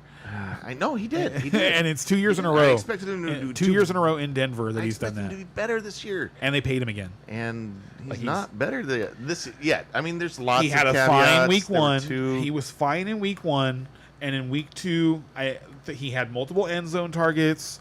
So the stuff agree. is still there. I agree. I'm still there. I'm just saying, him and Bo Nix make me nervous right now. Bo Nix is we'll a see. young quarterback. That should make people nervous. Finally, the Chargers offense just looks awesome. I agree. I agree. They look awesome. We're waiting for Omari and Hampton to Yes, we to are. check in. And I've got him all over the place, and I'm like, come on, guy. Both sides. I want RJ Harvey to get more action too. He hasn't looked good when No, he's had he the has. opportunity. What are you talking about? Yes, he does. I remember seeing some mess ups from him. Like I Oh, was he's just a like, rookie, ooh, and that's why. And he's yeah, a- that's going to prevent him from getting the ball for a while. that he's a rookie, and that happens. Like they'll fumble, and then you don't see him for a game, or they'll miss a block in pass pro. I was going to say there were a few plays where I'm just like, ooh, Harvey did not look good there. You know what I mean? And I can definitely attribute it to him being a rookie. Don't get me wrong, but I don't see him getting the starting role anytime soon. I'm not. I don't even unless We Dobbins do have a gets- question when you guys are ready. Unless Dobbins gets hurt, I don't see RV stealing the job from him. I just see it becoming more of a 50-50. Okay. All right, so Sutton, Olave, or Hampton as a flex. Oh man, I'm not sitting Hampton. Woo. Yeah, Like, I you're still go Hampton there. Yeah, that's. I'm. You got him in the 3rd round if you drafted him in Snake. I have him in our auction, and it costs a pretty penny to get him on your team. But I understand why you're don't give asking up. the question. Yeah, I do too. I'm get it. right there with you, man. But And don't give you up. know what I mean. In 2 weeks, we might be like, "Oh, Hampton's a bust," blah blah blah. But I just don't think so. I don't think think the so either. capital is there.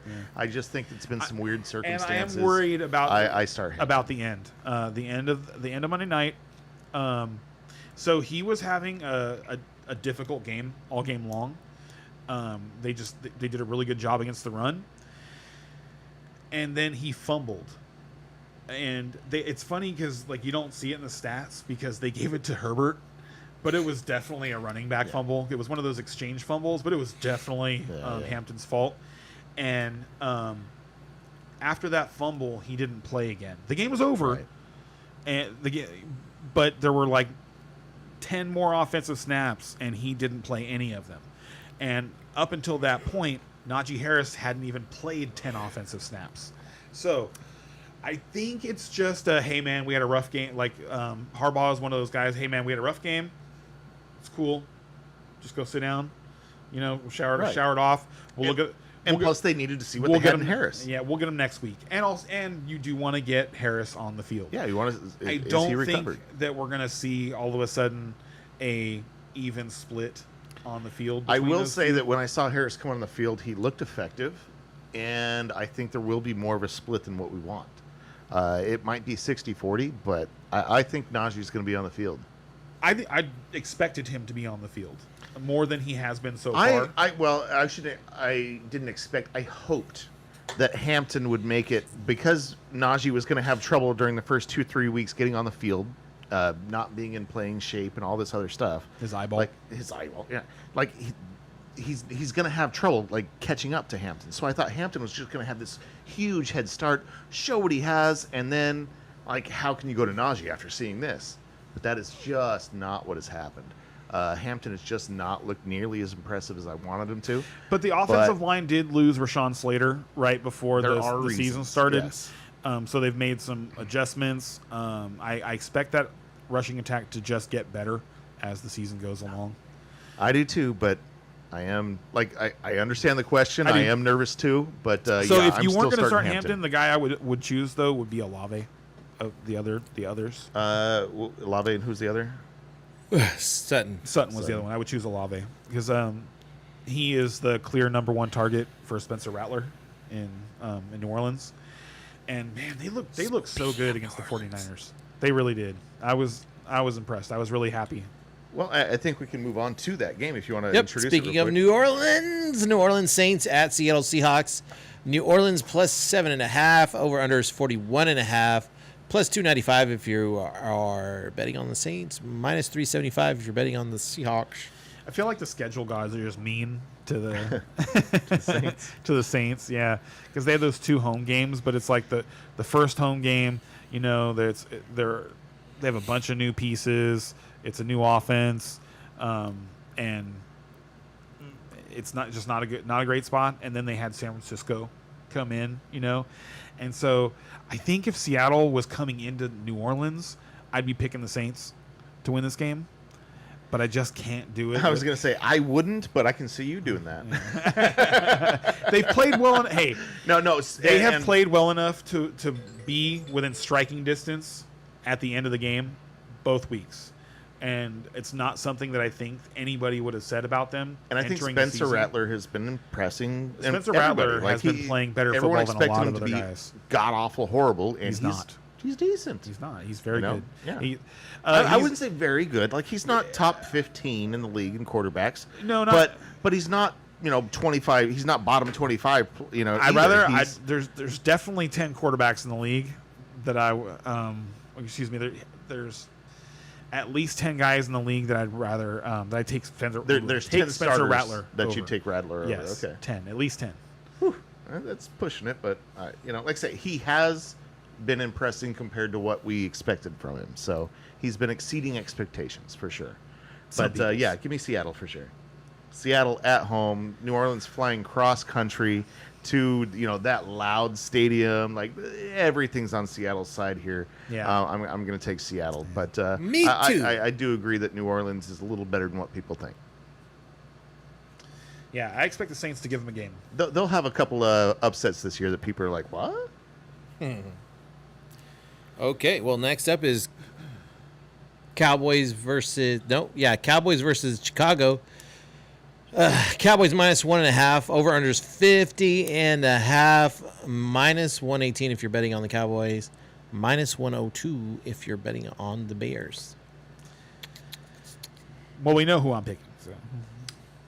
And that's fair. And you know what? I'm going to go ahead and take Dallas as well. Me too. I might have a little prejudice here, and I don't think it's going to be 50.5, but I'll take the Cowboys. Yeah, 50.5 is a lot for a evening game in Chicago. It's just not a place that I think people that's score a just lot of points. A lack in confidence of the defenses. I think the Cowboy defense is very suspect, and I think the Chicago defense is not living up to the billing.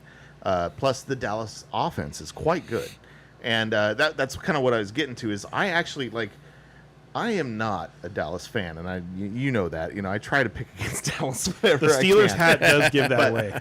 But I will say that this year I see some special fantasy significance in Dallas. I think that people are overlooking Dallas a little bit. I think Dak, by the end of the year, is going to be very good. He's in balling. fantasy. To be honest with you, I was frustrated with his holding onto the ball too much, but his ball placement is there's no one throwing the ball better right now than Dak right now. There's no one. No one throwing the ball better than Dak. And he's obviously got a great connection with CD. If he can start to have a little bit of a connection with Pickens, to go, and Ferguson has been fantastic. Honestly, so far. to me, if they just the running game has been a surprise. That Dallas offense is damn good.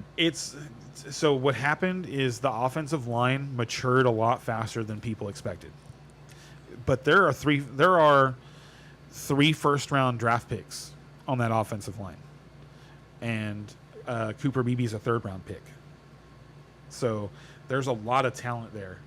They're fun to watch, man. They really are, because they move people. Every rushing play, there was not one negative rushing play against the Giants, and on every play, he's getting 2 or 3 yards before he has to make a decision on where he's going to cut. Yeah. It's great stuff. And the Bears have already struggled against the run. Yep. So I expect that to be what the Cowboys do. That's definitely what they want to do. They didn't do enough of it against the Giants. They in my opinion, I think they want to run the ball. They want to establish the run, but I think in their hearts they're a passing team. You know, they still want to. It seems like they still they've want got to the score a bunch of quarterback. points. They've got two Right. premium wide receivers. And I would just rather see them play a little closer to Philadelphia, in terms of I hear you. controlling I the hear you. ball, methodically moving down the But field. Philly has a great controlling defense the to let clock. them do that. Well, see, I think it makes your defense better when you play offense that way. When the opposing offense is sitting on the sideline for 6 to 8 minutes every time that you have the ball, it's hard for them to build a rhythm, and your defense just looks better. I hear you, but there is a balance there. And if you have a weaker defense, that's what you want to do. Is if you're worried about high power offense, you slow them down by not letting them get on the field. It's been done for a really long time. Yeah. And so I would like the Cowboys to protect their defense by holding the ball a little longer. All right. And just one more thing I want to mention in this matchup here is that I think Adunze has taken kind of a step up, and really, like, DJ Moore has kind of taken a step back, and Adunze has taken a step forward. DJ Moore and Caleb Williams just aren't really a match. They just don't mesh together. Because Caleb Williams needs a guy that he can find outside the numbers down the field, and DJ Moore is just not that guy. So it's a bummer for DJ Moore if you're a DJ Moore fan, because he's a really good player. He's a great receiver, but just not fitting in over here. Whereas Adunze is just like the guy that's going to grow up with Caleb is what it looks like. It's like those two are going to be a thing. Yeah, it looks that way. Yeah, I was very in my money league. We have to bid real dollars for our bid, and I just went a little bit cheap on him because I didn't think people were going to be on him, and I missed out by $2. Oh, I could have spent $3 and just had him, but anyway. So I think that's what he went for in our league too. Well, like to say real money, I think it was 19 is what he went for, and I bid 18. Oh, okay. I was just like, oh, come on. Next up is the Cardinals versus the Niners. 17. Cardinals are +3, over-unders 45.5, +136 if you're betting on the Cardinals, -162 if you're betting on the Niners. I am picking against the Niners here. I'm picking the Cardinals. Ooh. Well, Brock I would not Purdy's do that. out, right? Yes. Mac Jones looks good. Mac Jones did look good. Mac Jones looks good. He does look good. I'm worried. I'm kind of banking on him. Like, yeah, you look good for a game. I think he was. But I don't know. but San Francisco, I feel like quarterbacks are good there and they leave and they're not. You know, like it's just one of those places. It's in a this good system for in this quarterbacks, system, yes. it's good for just your random quarterbacks. So I actually like Mac Jones. I think Mac Jones is he's another one of those guys that top-notch backup. But for a divisional to me for he's divisional one of those games, guys these I'd rather teams know have each him. other, and one's got their quarterback and one does doesn't. not. I agree. So that's why I went there.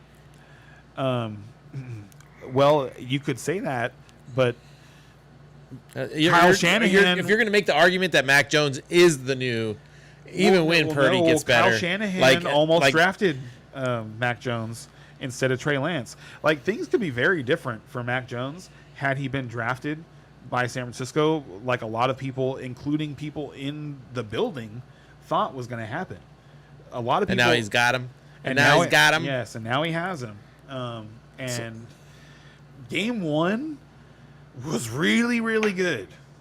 He looked like he had full command of that offense already. And so I think it's just going to get better, especially as the 49ers' weapons start to come back, you know? Both these teams are 2-0, and it's a divisional the Cardinals game. should not be 2-0. Yeah, the Niners look better being 2-0 than the Cardinals do, for sure. But this is a divisional game. They always play each other tight. And like I say, one team has their quarterback and I one think the team Cardinals does not. swept them last year, which is something that, 49ers And don't. Niners had an unusual year. They had last a year bad as well. year. So, but I am going to take the Cardinals here, and Whoa. it is going to be based on the quarterback. So I'm Sweet. going to agree with Ray on this one. Wait a minute, you're going to base this on the quarterback and you're going to pick the Cardinals?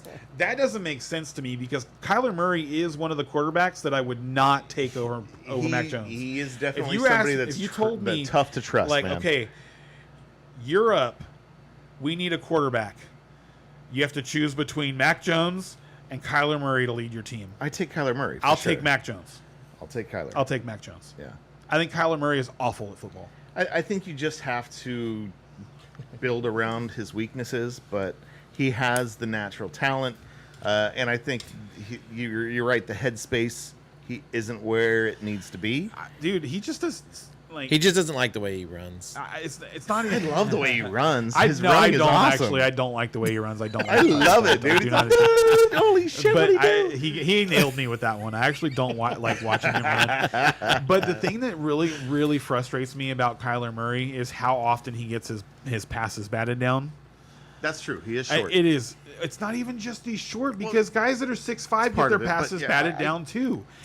But he gets him batted down more often Yes. because he's short and he doesn't because he doesn't seem to be paying attention.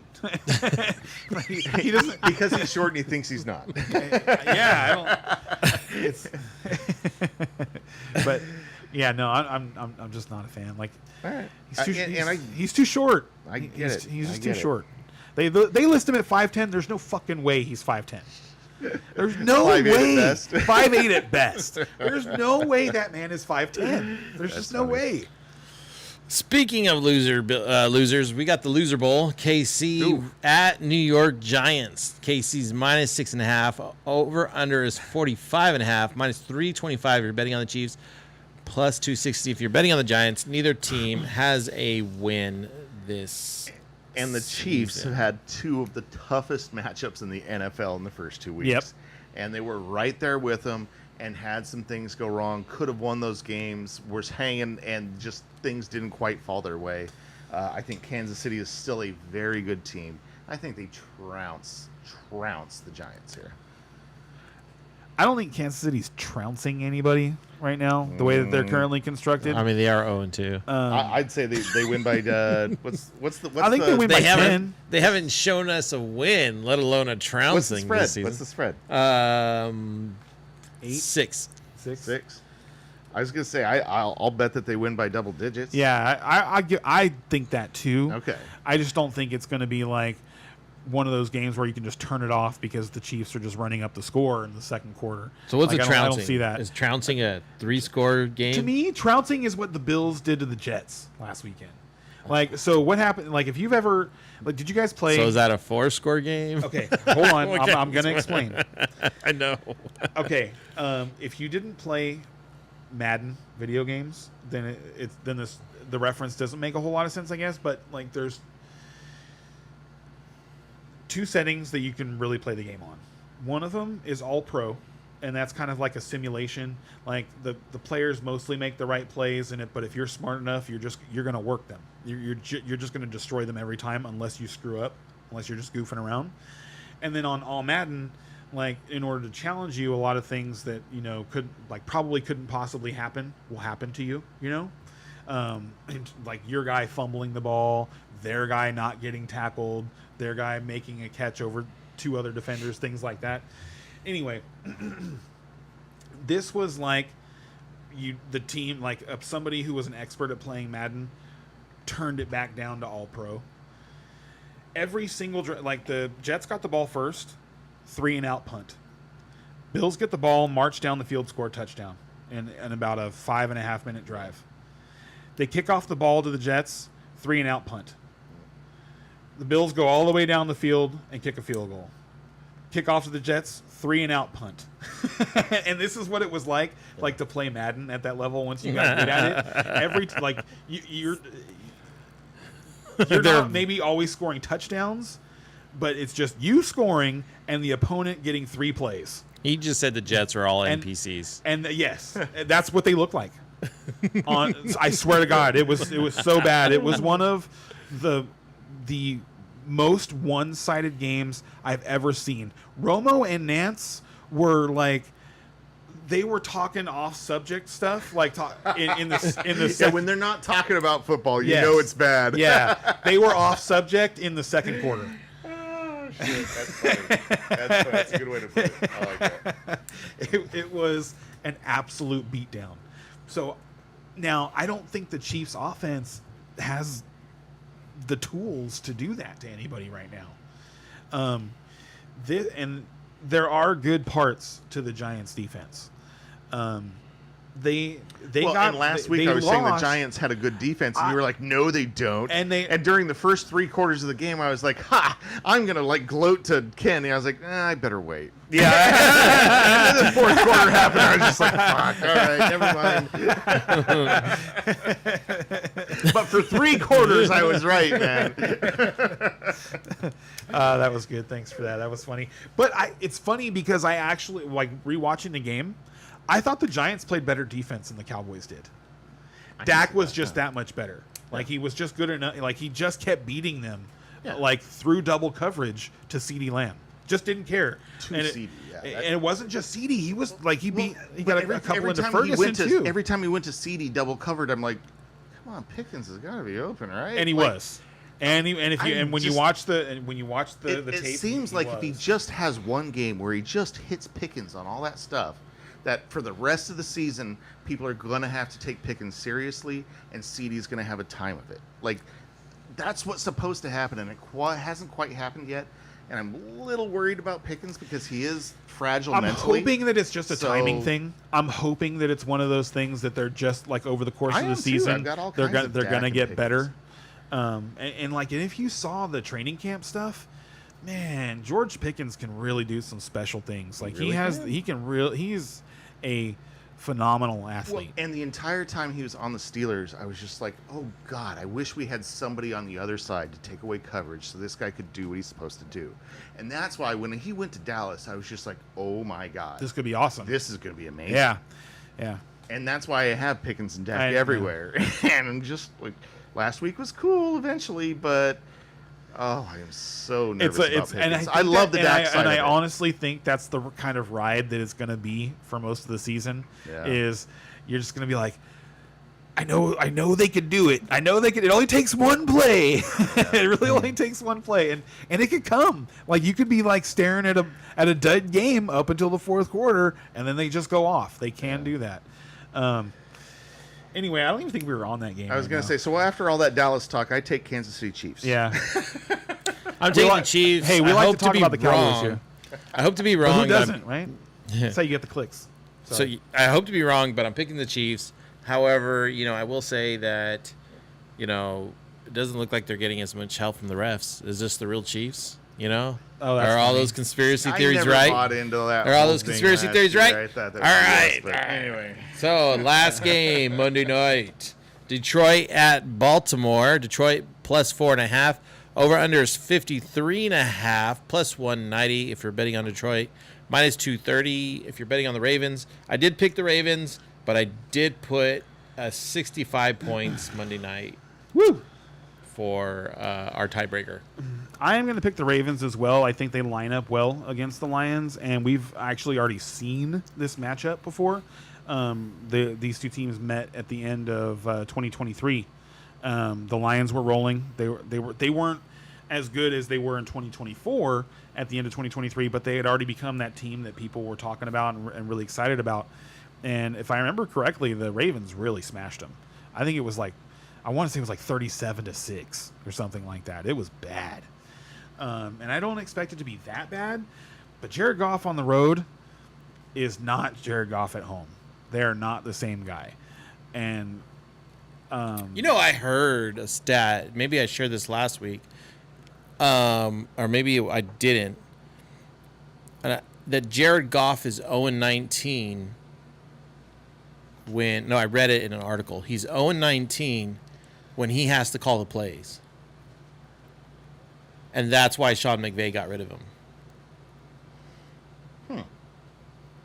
So I'd have to search that and find out what it was that you read and what you're based on. Yeah, there's a lot of qualifications there, but I mean, and I had to look into it. What does that mean when you're calling the plays? And based off the little research I did look up, it was something along the lines of the 2-minute drill type stuff, like having to call the audibles anytime you were left responsibility to change the play at the line of scrimmage. Both with the Lions and the Rams, he's been 0-19 whenever he gets put in those situations. I'm gonna search that and find out what it was that you read, but yeah, I'm I like the Lions, but not here. I will take the Ravens. And I may be a little biased. Here we go. I might hate the Ravens. He might also need them to lose. Want them very badly to lose. Some absolutely. Of that, I'm sure. But honestly, it's beyond that. The Lions are a very good team. I feel like they got fired up last week. This is a game that really feels to me very 50-50. Ravens have an advantage for being at home, so maybe they have a slight advantage, but I don't know, man. I guess that I'm basing this on a gut feeling, which probably means it's just bias, but I'm taking Detroit. You're taking Detroit against a lot of stuff there. You're not just taking Detroit. You're taking them on the road. I think I'm taking a very good Detroit team against the Ravens. Yeah, no, I'm going to take Detroit there. Yeah, they're both 1-1. Who did Baltimore lose to? Buffalo? Baltimore. They both lost to somebody great. Yeah. Detroit lost to, Baltimore lost to Buffalo. Yeah, right, okay, so I and thought, Detroit yeah. lost to Green Bay. Green Bay. Yes, one of those teams that I think And is a Super Bowl contender. and Green Bay. I still think Baltimore is a better team than Green Bay. Ooh, I think that would be a fun game to watch. No, I hope they play this year because I think they do. baby. I think they do. But yeah, I think Baltimore is a better team than Green Bay, and so I do expect them to.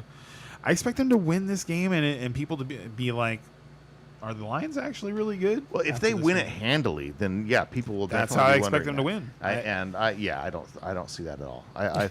I see a very good game with Detroit coming out on top. So. All right. Well, we don't have any questions in the queue. If you guys have some of your last thoughts, you guys might want to. There's the Thursday let them night out game. You wanna now. talk about that one? Thursday Seahawks is and Cardinals. Oh, I was like, we already talked about today's game. Seahawks and Cardinals. No, that's not right. Oh, that's next week. Thursday. Next Thursday.